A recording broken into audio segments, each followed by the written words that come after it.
Es uno de los tramos de la red que más necesidades tenía y más trabajo se está ejecutando, el Bobadilla-Ronda-Algeciras, y por fin se puede hablar de avances notables en un calendario que lleva retrasos y cuyas novedades y detalles te cuento en este vídeo.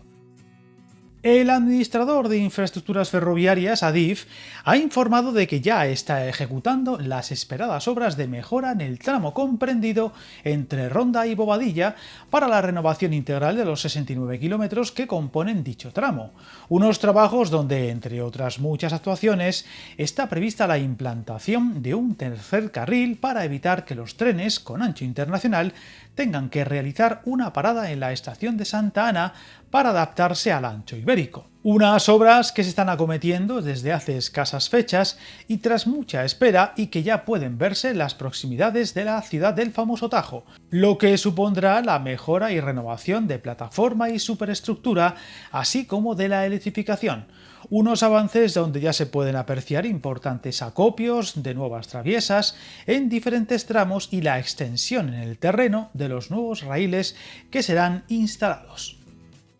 También se ha empezado a ver las primeras torres de la línea eléctrica que conectará con la subestación prevista en las proximidades de Ronda y que será uno de los elementos esenciales para poder dar suministro eléctrico una vez que se instalen las catenarias. También se ha informado que se están ejecutando actuaciones puntuales de infraestructura y adaptación de gálibo de pasos superiores del tramo Bobadilla-Ronda en los puntos kilométricos 26.500 a 69.583 y el proceso de construcción para la estabilización de la ladera de Almargen en la línea Bobadilla-Algeciras, concretamente entre el 35 y el 42. Y las obras de ejecución del proyecto de construcción para la ampliación de gálibo en los túneles. Unos trabajos muy importantes para poner al fin a esta línea a los tiempos actuales y donde también se ha dado a conocer que se encuentra en fase de redacción del proyecto constructivo de la línea aérea de contacto y sistemas asociados del tramo Bobadilla-Ronda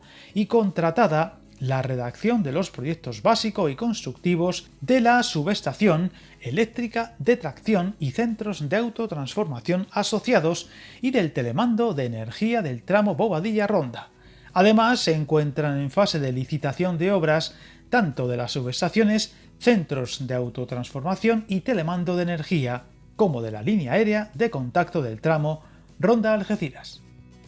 Hablamos de unos trabajos largamente esperados para que esta línea, muy atrasada en casi todos los aspectos, se ponga al día en niveles de seguridad, fiabilidad y mejora de tiempos, así como la calidad de la circulación de los trenes, y donde cabe recordar que debido a estas obras, en la actualidad la circulación de trenes se encuentra interrumpida, una situación que estaba previsto que durase unos 13 meses, y donde, aprovechando esta situación, también se ha informado que se acometieron obras para reparar los daños provocados por el pasado tren de borrascas en diferentes puntos del recorrido.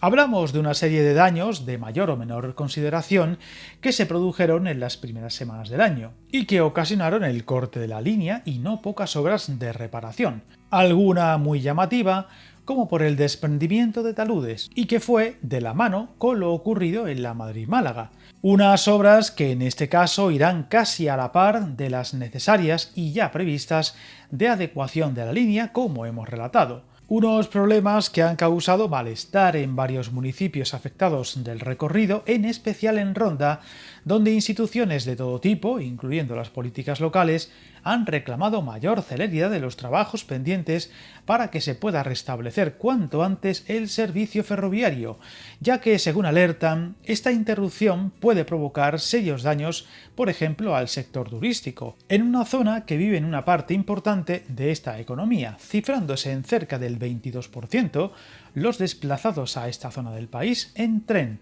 Unos problemas, el de los retrasos de este tipo de actuaciones, que ya se está convirtiendo en demasiado habitual y que en algunos casos retrasa los calendarios previstos no meses, sino años, y que pueden verse en la Soria-Madrid, la Salamanca-Fuentes de Oñoro o la Sagunto-Teruel-Zaragoza, y que parece que en la Bobadilla-Ronda-Algeciras no se quedarán al margen. por lo que esperemos que el arranque de los trabajos relatados en este vídeo sea la señal de que se entra en las fases decisivas para devolver el tren a esta zona del país sin más retrasos o imprevistos. Suscríbete al canal y recuerda que el camino más largo se inicia con un primer paso.